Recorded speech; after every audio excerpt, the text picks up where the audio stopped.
Hi hello എല്ലാ കൂട്ടുകാർക്കും നമസ്കാരം. സീരിയൽ മാനിയ വെറൈറ്റി സ്റ്റോറീസിന്റെ ഏറ്റവും പുതിയൊരു വീഡിയോയിലേക്ക് എല്ലാവർക്കും സ്വാഗതം കേട്ടോ.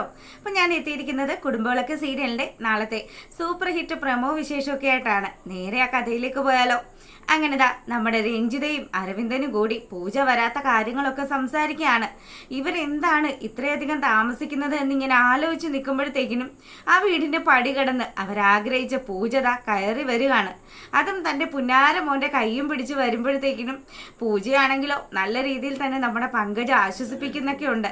നീ ഒരു കാരണം വെച്ചാലും ടെൻഷൻ അടിക്കണ്ട, ദാ മമ്മിയും ഡാഡിയും ഒക്കെ ഇവിടെ നിൽക്കുന്നുണ്ടല്ലോ, അവർ നിന്നെ ആശ്വസിപ്പിക്കും. എന്തായാലും ഇനി നീ ഈ വീട്ടിൽ നിന്ന് മടങ്ങി പോകണ്ട എന്നൊക്കെ പറഞ്ഞ് അവളെ ഒരുവിധം ആ വീട്ടിനകത്തോട്ട് കയറ്റി കൊണ്ടുവരികയാണ്.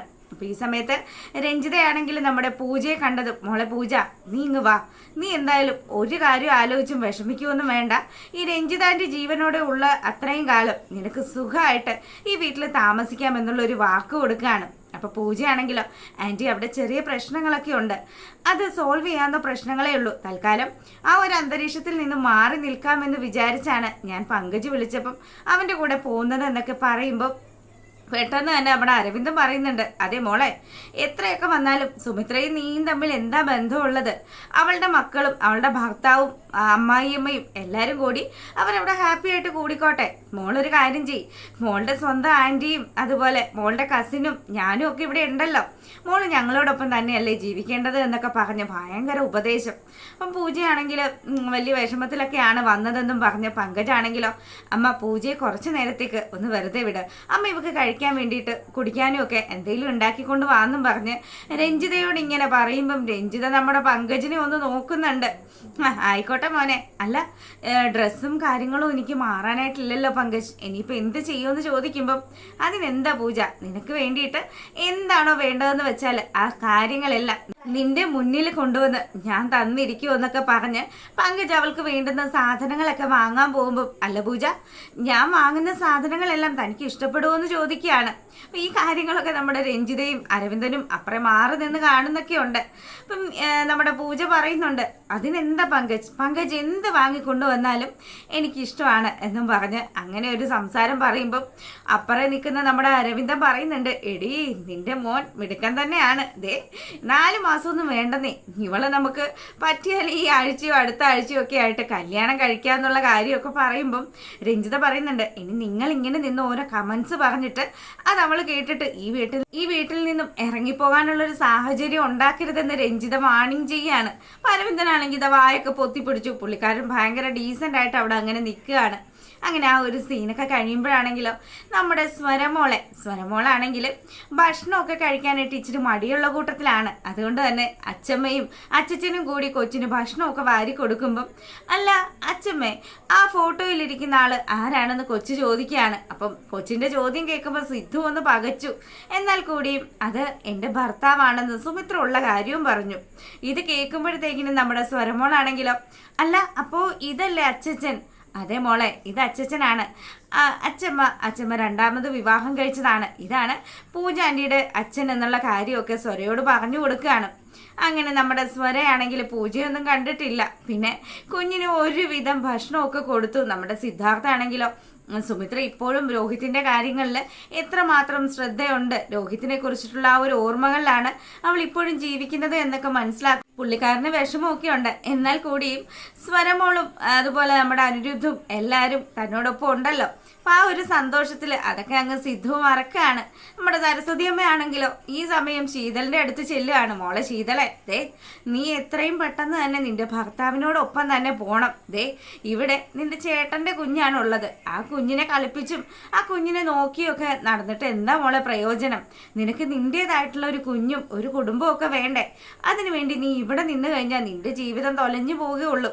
അച്ചമ്മ പറയുന്നത് പോലെ മോള് കേൾക്കണമെന്നുള്ള ഉപദേശമൊക്കെ ആയിട്ട് ചെല്ലുമ്പം പെട്ടെന്ന് തന്നെ നമ്മുടെ ശീതൾ പറയുന്നുണ്ട്, അച്ചമ്മ നല്ലത് ഏതാണ് ചീത്ത ഏതാണ് എന്നൊക്കെ എനിക്ക് വളരെ നല്ല രീതിയിൽ തന്നെ അറിയാം, ഇനി അച്ചമ്മ എനിക്ക് ക്ലാസ് എടുത്ത് തരണ്ടെന്നും പറഞ്ഞ് ശീതൾ നമ്മുടെ സരസ്വതിയെ കണ്ടം വഴി ഓടിക്കുകയാണ്. പെട്ടെന്ന് തന്നെ സരസ്വതി അമ്മ പറയുന്നുണ്ട്, അല്ലെങ്കിൽ നിനക്ക് കണ്ടവൻ്റെ കൊച്ചിനെ നോക്കി ജീവിതകാലം മുഴുവനും തീർക്കാനേ യോഗമുള്ളൂ, ഞാനേ പറയുന്ന കാര്യങ്ങൾ കേട്ടാൽ നിനക്ക് ഇനി നല്ല ഭാവി ഉണ്ടാകുമെന്നും പറഞ്ഞ് പുള്ളിക്കാരി അവിടുന്ന് ദേഷ്യപ്പെട്ടു പോവുക.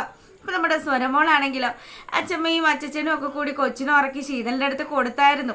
ആ കുഞ്ഞിനെയും നോക്കി ശീതൾ വളരെയധികം സങ്കടപ്പെടുകയാണ്.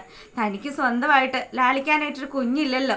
ആ ഒരു വിഷമം നമ്മുടെ ശീതളിന് എപ്പോഴും ഉണ്ട്. അങ്ങനെ ഇരിക്കുമ്പോഴോ ശീതൾ സച്ചിൻ്റെ കാര്യങ്ങൾ ആലോചിക്കുക. ഇനിയിപ്പോൾ സച്ചിൻ്റെ വീട്ടിലേക്ക് താൻ പോയി കഴിഞ്ഞാൽ സച്ചിൻ്റെ സ്വഭാവത്തിൽ മാറ്റങ്ങൾ വന്നിട്ടില്ലെങ്കിൽ അത് വീണ്ടും വലിയ പൊല്ലാപ്പാവുമല്ലോ. അതുകൊണ്ട് തൻ്റെ ഏട്ടനും അമ്മയും അച്ഛനും ഒക്കെ പറയുന്ന കാര്യങ്ങൾ അത് തന്നെ കേട്ട് മുന്നോട്ട് പോകാം എന്നുള്ളൊരു ചിന്തയിൽ ഒരു തീരുമാനത്തിൽ അവൾ അങ്ങ് നിൽക്കുകയാണ്.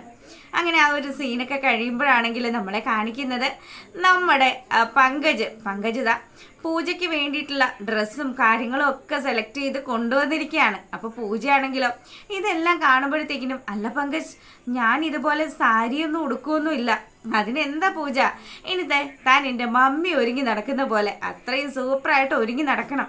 താൻ ഈ വീട്ടിലെ അംഗം തന്നെയല്ലേ, താൻ എന്തിനാ മറ്റുള്ള കാര്യങ്ങളൊക്കെ ഇങ്ങനെ ആലോചിക്കുന്നത്? എൻ്റെ വീട്ടിൽ എന്നോടൊപ്പം നിൽക്കുമ്പം ഇതുപോലെ ഉടുത്തൊരുങ്ങി വേണം നീ നിൽക്കാനായിട്ട്. എത്രയൊക്കെ വന്നാലും അങ്കിളിൻ്റെ ആത്മാവ് ഇതെല്ലാം കണ്ട് സന്തോഷിക്കുന്നൊക്കെ ഉണ്ടാകുമെന്നും പറഞ്ഞ് നമ്മുടെ പൂജയ്ക്കാണെങ്കിൽ ഗിഫ്റ്റായിട്ട് കൊടുക്കുന്നത് സാരിയും കാര്യങ്ങളും ഒക്കെയാണ്. പെട്ടെന്ന് തന്നെ രഞ്ജിത വന്നിട്ട് പറയുന്നുണ്ട്, മോളെ ഇതെല്ലാം എൻ്റെ മോൾക്ക് വേണ്ടിയിട്ട് അവൻ മനസ്സറിഞ്ഞ് വാങ്ങിക്കൊണ്ട് വന്നതല്ലേ, എന്തായാലും അതൊന്നും ഇനി തിരികെ കൊടുക്കണ്ട, മോള് അതണിയണം എന്നുള്ള കാര്യമൊക്കെ പറയുമ്പം അതിനെന്താ ആൻറ്റി, ഇതെല്ലാം ഞാൻ ഉപേക്ഷിക്കുമൊന്നുമില്ല, ഇതെല്ലാം ഞാൻ ഇട്ടോളാന്നൊക്കെ പറഞ്ഞ് പുള്ളിക്കാരി അങ്ങനെ അവിടെ നിന്ന് പോവുകയാണ്. പിന്നീടാണെങ്കിൽ നമ്മുടെ അനന്യയും അതുപോലെ അനിരുദ്ധും തമ്മിലുള്ള പ്രശ്നം പരിഹരിക്കണം. അത് തന്നെയാണ് സുമിത്രയുടെ ചിന്തയിലുള്ളത്. ഇനിയിപ്പം ഇവർ രണ്ടുപേരും അകന്നു കഴിയുന്നത് കൊണ്ട് ഒരു കാരണവശാലും സ്വരമോളുടെ ജീവിതത്തെ അത് ബാധിക്കരുത്. സ്വരയെ അല്ലെങ്കിൽ തന്നെ നമ്മുടെ പ്രേമയും വിശ്വനും ഒക്കെ എത്രമാത്രം ഉപദ്രവിച്ചിരുന്നു എന്നുള്ള കാര്യം സ്വരയുടെ വാക്കുകളിലൂടെ തന്നെ സുമിത്ര മനസ്സിലാക്കിയതാണ്. അതുകൊണ്ട് തൻ്റെ മകനും മരുമകളും എത്രയും പെട്ടെന്ന് ഒന്നാകണം. അതിനുവേണ്ടി അനിരുദ്ധിനോട് ഓരോ കാര്യങ്ങൾ സംസാരിക്കുകയാണ് സുമിത്ര ഇങ്ങനെ പറയുമ്പം അനി പറയുന്നുണ്ട്, അമ്മേ അവളെ കൂട്ടിക്കൊണ്ട് വരാനുള്ളൊരു മാനസികാവസ്ഥയിലല്ല ഞാൻ. എത്രയൊക്കെ വന്നാലും അവൾ എന്നോട് കാണിച്ചത് അത് മോശമായിട്ടുള്ള ഒരു കാര്യം തന്നെയല്ലേ. ഇനി എനിക്ക് അവളെ ഒത്ത് ജീവിക്കണമെന്ന് പോലും ഇല്ല എന്നുള്ള കാര്യം പറയുമ്പം പെട്ടെന്ന് തന്നെ സുമിത്ര പറയുന്നുണ്ട്, മോനെ ഒരു കുടുംബജീവിതമൊക്കെ ആകുമ്പോഴത്തേക്കിനും ഒരുപാട് പ്രശ്നങ്ങളുണ്ട്, ഒരുപാട് വിട്ടുവീഴ്ചകളൊക്കെ ഉണ്ട്. അതുകൊണ്ട് നീ ദയവ് ചെയ്ത് അമ്മ പറയുന്ന കാര്യങ്ങൾ കേൾക്കണം. അവൾ എന്ത് തെറ്റാ ചെയ്തത് നീ ഒന്ന് ആലോചിച്ച് നോക്ക്. പ്രേമയുടെയും വിശ്വന്റെയും വിവരക്കേടാണ്. അതുകൊണ്ട് മാത്രമാണ് ഞാൻ മരണപ്പെട്ടു എന്നൊക്കെ പറഞ്ഞ് നിന്നെ ധരിപ്പിച്ചത്. പക്ഷെ അനന്യ അതിനൊന്ന് കൂട്ടു നിൽക്കുന്ന കൂട്ടത്തിലല്ല. പിന്നെ അവളുടെ അച്ഛനും അമ്മയും ഒക്കെ നീ മോശമായിട്ട് സംസാരിച്ചാൽ അത് അവൾക്ക് ഫീൽ ചെയ്യില്ലേ, ആ രീതിയിൽ അവൾ പ്രതികരിച്ചിട്ടുള്ളൂ. നീ അതുകൊണ്ട് അതൊന്നും വലിയ കാര്യമൊന്നും ആക്കണ്ട. ഇത്തരം നിസ്സാരമായിട്ടുള്ള കാര്യങ്ങൾ ഊതിപ്പെരിപ്പിച്ച് കഴിഞ്ഞാൽ മോനെ നീ ആലോചിക്കുന്നതിനെക്കാട്ടിലും വലിയ നഷ്ടങ്ങൾ നിന്റെ ജീവിതത്തിൽ ഉണ്ടാകും. അതുകൊണ്ട് നീ ഇപ്പോൾ സ്വരമോളുടെ ഭാവിയാണ് ആലോചിക്കേണ്ടത്. അവളുടെ നന്മയ്ക്ക് വേണ്ടിയിട്ട് നീ അനന്യയെ കൂട്ടി ഇവിടെ വരണം എന്ന് തന്നെ ഒരു ഉറച്ച തീരുമാനം നമ്മുടെ സുമിത്ര അങ്ങ് പറയുമ്പോൾ അനിരുദ്ധ അത് എതിർക്കുന്നില്ല. അങ്ങനെ അമ്മയും മോനും കൂടി സംസാരിച്ചു കൊണ്ട് നിൽക്കുമ്പോഴാണെങ്കിലോ അങ്ങോട്ടേക്ക് നമ്മുടെ അപ്പു പൂജയെ അന്വേഷിച്ചുകൊണ്ട് വരികയാണ്. അപ്പുവിനെ കണ്ടതും പെട്ടെന്ന് തന്നെ നമ്മുടെ അനിരുദ്ധാണെങ്കിൽ അങ്ങോട്ട് ഇറങ്ങി ചെല്ലുന്നുണ്ട്. അനി പോയിട്ട് അപ്പുവിനോട് ചോദിക്കുന്നുണ്ട്, എന്താ അപ്പു ഇവിടെ കാര്യമെന്ന് ചോദിക്കുക. ദീപുവിനോടുള്ള ദേഷ്യം മുഴുവനും നമ്മുടെ അപ്പുവിനോടും ഉണ്ട്. പക്ഷേ അപ്പു എന്ന് പറയുന്നതും ചിത്ര എന്ന് പറയുന്നതും പാവങ്ങളാണെന്ന് അനിരുദ്ധിന് അറിയില്ലല്ലോ. അപ്പം അത്തരത്തിലുള്ള ഒരു സൂപ്പർ ഹിറ്റ് പ്രമോ വിശേഷമൊക്കെയാണ് വന്നിരിക്കുന്നത്. എല്ലാ കൂട്ടുകാരും കാണുക. ആദ്യമായിട്ട് ചാനൽ കാണുന്നവരാണെങ്കിൽ നിങ്ങൾക്ക് ഇഷ്ടപ്പെട്ടാൽ സബ്സ്ക്രൈബ് ചെയ്യാൻ മറക്കരുത്. എല്ലാവർക്കും നല്ലൊരു രാത്രിയൊക്കെ ആശംസിച്ചുകൊണ്ട് നമ്മൾ വീഡിയോ വൈൻഡപ്പ് ചെയ്യാണ്. താങ്ക്